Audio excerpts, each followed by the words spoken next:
Hi everyone, good morning. This is Marivir here in Virginia, and I'm having a summer vacation and taking the time to interview somebody, a special guest, a member of a family of my family, and somebody we are so proud of. We would like to have a conversation, and hopefully you will enjoy it with Second Lieutenant J. Montebon. He is my brother's eldest son.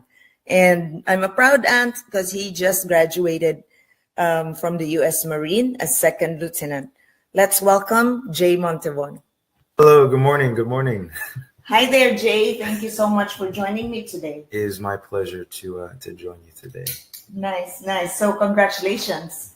You're a proud U.S. Marine officer now, right? Yes, ma'am. Very proud to be in the position I'm in. We are proud of you. So why did you choose to be a Marine officer?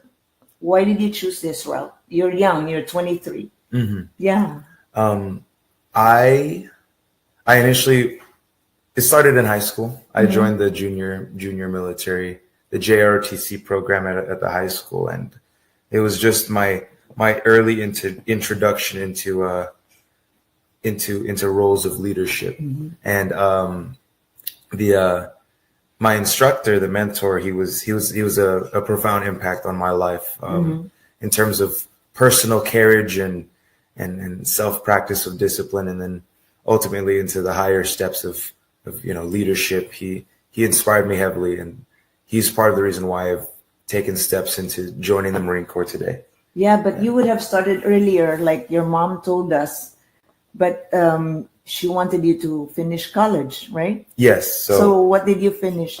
So it was during COVID. I continued my degree in criminology and justice studies. That's big. Yeah. And congratulations. Thank you. You finished as an honor in the honor roll, right? Yes, Magna cum laude. Magna cum laude. Yeah. Wow. We're so proud of you. Again, I'll say that. So, but then the course of criminal justice is it related to being a U.S. Marine? Would you be able to optimize this course when you're in the military? My course in particular, I don't think there was much correlation with the career line that I've chosen now in the Marine Corps. The degree I pursued was sociology oriented. Yes. And I could find application in sociology, studying like Marines and whatnot. But in terms of direct correlation, no, there's not much to correlate. I see. Unless I join the military police. But okay. I don't intend on doing that. Okay. So during your boot camp, could you describe it to us? Was it so difficult? Did you even regret joining? I would say it was the most difficult thing I've done in my life to this point. It was physically straining as well as mentally straining. We can see you lost weight very much. They do emphasize exercise quite heavily in the Marine Corps with very, very tight fitness standards, especially for officers. Yeah. But yes, did I have doubts? Was that the question? Yeah. Yes, I did have doubts periodically throughout the training period. Yeah. Especially on days where we were sleep deprived, we were hungry. No. There were moments where I questioned my purpose of being there, but the answer was always to continue because the alternative was not attractive to me. What was the alternative? Well, prior to that, my desire to join the Marine Corps had always been on and off. So high school, I really wanted to enlist. I wasn't going to commission as an officer. I wanted to go straight enlistment. But then COVID hit, and then as you know, my parents encouraged me to just pursue college. Yeah. And I did get complacent for a while, and that was the alternative I wanted to avoid. I see. I'd gotten very, very overweight, very unhealthy, and was walking down a lifestyle of what I would describe as mediocrity. We all got fat. Yeah, we COVID. did. No, that's not to bash on any. COVID was a difficult time for a lot of people, but I found myself comparing my current state during COVID to the young man who was excited to join the military in high school and was very fit and prepared to join, and felt that I'd fallen steps back. That's your realization during the Yes. lockdown. Yes. That's great. And about a year ago, before I contacted my my commissioning officer, it was kind of a look in the mirror moment that, like, I'm heading towards a life that I don't want. Is it difficult to join the U.S. Marine Corps? Difficult to join. It's Is it competitive? yes, it is quite competitive. But you know, it's not difficult in the sense that they're unreachable. The contacts are there. Everyone that you would need to contact to start the process is very accessible. The Marine Corps is good on that aspect of recruiting, but the difficulty is passing through their filters of selection. What are these? Is it allowed to be revealed? Yes, it's not hidden at all. So in terms of my processing, it always starts with initial contact with the recruiter. In this case, it is called an OSO for the officers, the officer selection officer. So it starts with initial contact and an interview for them to just determine your demeanor and character and your intents for joining the Marine Corps. And after that, it's just a matter of training and being involved with their office to show an initial commitment. And from there, you go through a board selection where the officer creates a character profile on you that they present to a higher office that I'm not really sure, or I'm not familiar with that process, but you have to essentially sell yourself over the months or years it takes to train before you go to Officer Candidate School, OCS, which is what I just graduated from. What do you call the OCS? It's Officer Course. Officer Candidate School. But I was part of the OCC class, which is for college graduates and enlisted military personnel who want to go pursue a college degree and become officers as well. Yeah, interestingly, I realized that there were 549 in your batch, and only 405 graduated. Yes. So that's 100 that were, dislodged from the school. So how difficult is it? Could you describe to us what was your most difficult, what do you call that, program? In terms of the period of instruction, the most physically demanding event, single event, is the final event. What was that? It is called the Forge, and it is it's a field exercise which we participate in that starts it starts at 1 a.m. on a Wednesday and ends on a Friday. So it's meant to emulate a combat environment where you are woken up suddenly in the middle of the night and told to equip all of your field gear, that's your main pack, your camping gear, your combat gear, your weapon, and it was a force marched out into the wooded area of the forest where we'd spend the next 2 days participating in combat exercises and training events that's meant to exhaust and force you to think. So that itself, the Forge, was the most difficult single event, but the hardest thing is just the everyday reminder, right? It's a 10-week period, and you're away from family, you're away from the life that you knew. So I would say the most difficult thing, at least for me personally, was that persistent conversation in my own head that the endeavor would be worth it. And it was. It was worth it. For me, it was. Yeah, we were so happy seeing you for the first time since your 10-week stay in Virginia. You were dark and skinny. Still dark and skinny. Yeah.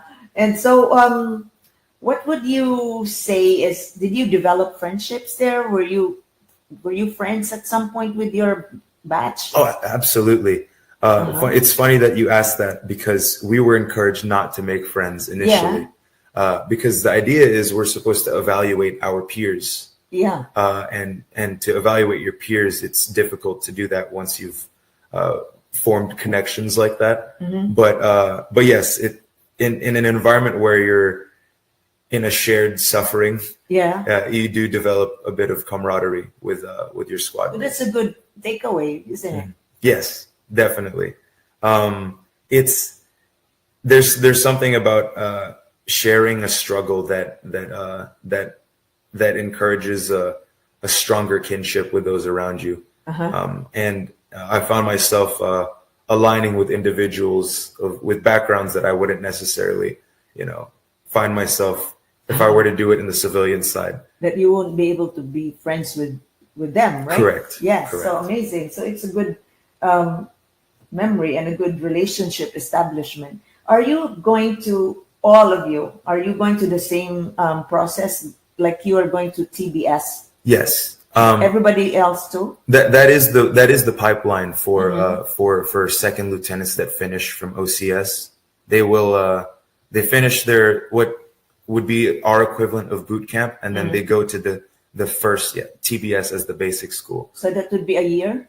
It's a 7 months. 7 months I'll be training there, and it's less intense. It's the curriculum is harder, but it's not like boot camp where it's physically draining. The drain is constant. It's essentially like college, where I will have a dormitory. I'll attend lectures. So is that exciting for you? It is exciting. It's the moment where I actually learn how to be a Marine officer. Because OCS, it's more concept, it's more theory. Yes, more theory, more practical. OCS is meant to be an initial filter. It's to filter those who really want to be there, and TBS is designed to physically mold and actually educate the officer corps for the Marines. I was very impressed with your commanding officer, Lieutenant Melendez, like when she gave us this Colonel Melendez. Colonel Melendez. Like she said that major part of your training is on leadership. So which part have you felt that you were all trained to be leaders? Could you elaborate? In the boot camp, like where what aspect, what lecture perhaps, or what activity did you realize that this is a leadership enhancement program for you? Well, the entire curriculum is focused on leadership, so it starts very early. It's not a single lecture. It's the entire course. We have our physical training events where it's focused more on our independent effort, making sure that we're physically fit independently. But your endurance, the leadership begins very, very early. We get put in what's called billets. What's that? So billets are essentially job roles that candidates assume to demonstrate their potential for leadership. Potential being the key word, because they understand not everyone's going to go in as a leader. So it's they're just evaluating individuals to see how they handle responsibilities. And there's always a chain of command.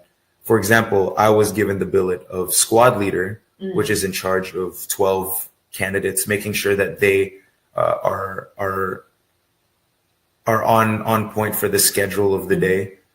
And then platoon sergeant, who's in charge of the 3 squad leaders.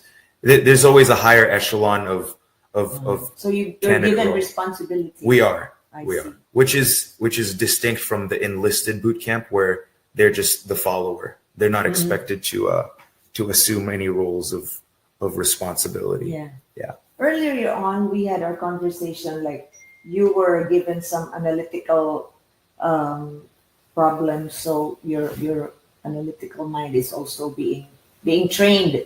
Could you give us an example? What were you doing then? What kind of activity you did? Yes. So yes, they do try to press you to think more critically, especially with difficult to answer situations. So there are 2 types of I guess games that we played. They were called tactical decision games, which were oriented towards like battlefield tactics, and I forget the name of the other kind, but it was like moral decision making. Oh, oh. So we're essentially presented with a hypothetical situation. So Okay. for example, on the tactical side, we'd be given like the actual like battle map layout of a historical event, and we're Uh-huh. acting as the historical leader for that Oh, battle, amazing. and we were to determine a plan of action for seizing the territory or Uh-huh. defeating the enemy. Uh-huh. So it was like a simulation Oh, of that historical did you event. find that fun, or I found it very fun. It it was was not so like scary or anything, but fun? right. It was more engaging of the mind, I right? see.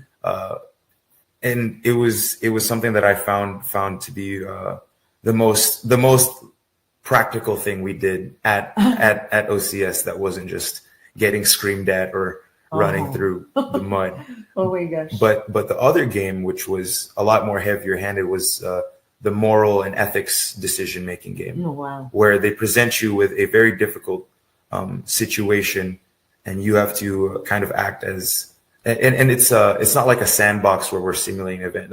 Yeah. For instance, we were presented with a situation where you were a young lieutenant in Vietnam, Oh. and you had to negotiate with a farmer who may or may not have been working with the Viet Cong and had set up like a trap for you, and you have injured men that you have to get through. Oh. It's hypotheticals that essentially like impress the stress of decisions that aren't going to be black and white. Yeah. They're going to be morally blurred, and you have to be prepared to answer those questions and make those decisions. That's interesting. Yeah. That's tough. It is tough. It is tough. It's Wow. and I think it's good that they do that, because I feel a lot of young men that enter the armed forces go in with a Hollywood expectation of the decisions you'd make as a leader in the armed forces. So presenting ethical dilemmas within the curriculum was a surprise for me, but I think a valued addition to my time at OCS. Amazing. So, how do you look at yourself when you finish all this schooling, all these requirements? How do you envision Second Lieutenant J. Montebon to be? I envision one that I've only kind of touched the surface of what the role of leadership is going to demand. We had a lot of time to speak with established leaders, people that have been in the fleet, is what we describe, individuals that already have experience in the Marine Corps. Yeah. I have been humbled. I'm not going into this big-headed. I have been provided a realistic expectation that I know very little in the world of leadership, and that the role itself is the least self-centered within the Marine Corps, because I need to dedicate my time now to being the most technical and proficient individual I can be to serve those that would be under my charge in the future. That leadership is a burden that you have to love and endure for the sake of those beneath you. They really emphasize servant leadership in the officer candidates course, and if you took the curriculum correctly, you leave with the awareness that it's no longer about you. It's about the lives of the men and women that will be in your charge. Great. So I'm going into this knowing that I still have a lot to learn, and that it's no longer about me. Yes. Oh, wonderfully said. So, Second Lieutenant J, let me swift to the family aspect of your life. You're the eldest, right? So, and this was your decision by yourself, or have your parents encouraged you to go into this the military route? Not at first. When I had told my mom that I wanted to become a Marine, she initially was not receptive to the idea of joining the Marines, because the Marine Corps' orientation towards combat environments. And that's I think a natural inclination for mothers to have, Yes, especially if they're not prior military themselves. yes. To It's be, your babies, and we Yeah. don't want you to be hurt. Yeah, yeah, to be resistant to the Yeah. to those to that career prospect. But over time, she was present. She witnessed me going through the junior ROTC program Yeah. and saw how it positively affected my life. made you more disciplined. Definitely, Uh-huh. it shown that that was her first evidence of me being a responsible adult. I would say. Okay. And after I completed my degree, Filipino moms, they just want their children to finish college and accomplish that. get a proper education. Once I had fulfilled that checkbox for her and my parents, they were more inclined to my participation in the field in the armed services. But you did have a hard time convincing them. I did. Oh, it wasn't even an argument. It was just they didn't want that for me right away. No conversation. There was on no that. conversation, right? So, and it kind of aligned well because of COVID. Like we were in isolation anyways. Yeah. Like I might as well finish college. Yeah. And I'm glad I was able to turn it around and actually fulfill that initial goal to join the Marine Corps. It's interesting. It's so what do you call this? You made us proud because you stood by what you want at this early age of yours. So it's great. Although we feel anxious, of course, because the demand for it's great sacrifice to be in this kind of work, in this choosing of yours. Nonetheless, you choose who you want to be, and it will be like a blessing for you to succeed on this. And all of us will be praying and supporting you all the time. So, as a wrap up, Jay, what is your message to young people? Do you recommend this kind of route for leadership, for self-discipline? Would you encourage, especially Filipino Americans? I need a moment to think about Uh-huh. that. Yeah. To the young men and women that have a desire to serve, spend more time contemplating what that reason is, because I feel as a younger man, my reasons initially were very self-centered. I wanted the title. I wanted the reputation of the Marine Corps. But over time, you need to continue to develop that conversation with yourself, and that comes from speaking with individuals that have done the thing that you want to do.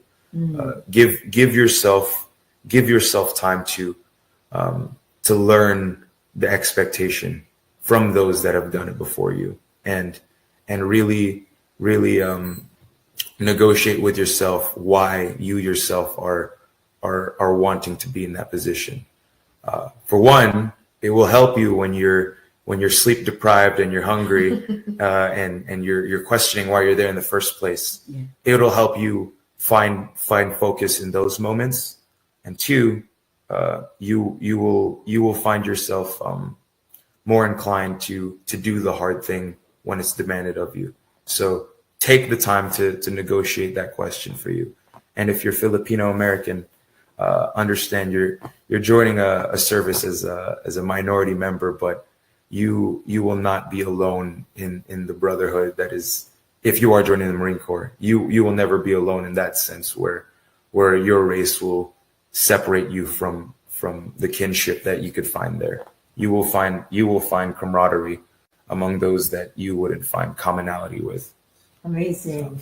Oh, interestingly, before we wrap up again, Yeah. So that element, there you didn't have problem with that being so to speak the minority in your batch. Not at all. You're only one or two. There of was Filipinos. We started with 3 Filipinos and ended with 2, with 1 on crutches by the end. Oh. But yeah, it was 2 Filipinos in a batch of, I would say maybe 70 or 80% white officer candidates.